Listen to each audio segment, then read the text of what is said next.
Okay, so as we know, Miss Blossom is the Super Kids teacher, and the title of chapter 20 is the title of the first story in chapter 20 is Miss Blossom's Surprise.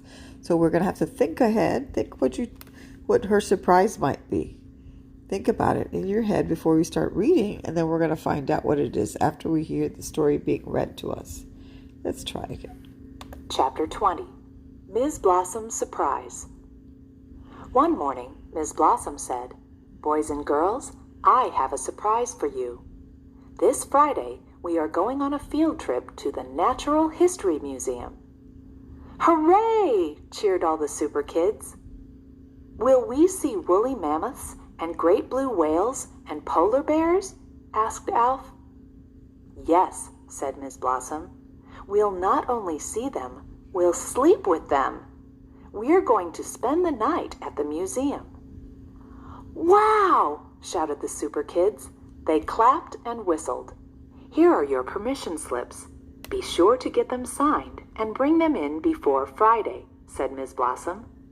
"We'll leave for the museum right after school, so remember to bring a sleeping bag, your pajamas, and your toothbrush with you that morning."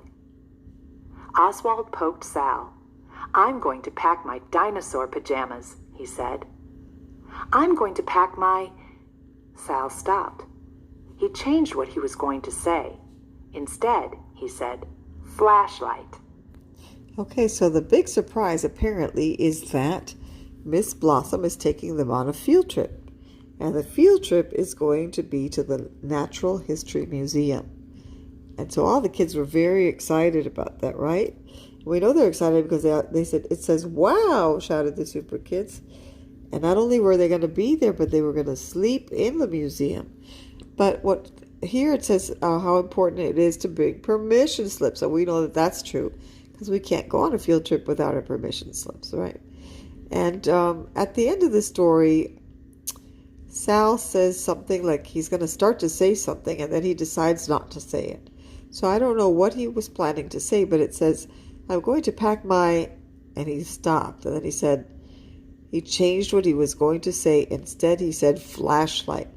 Start thinking about what it could be that he wants to say that he didn't say.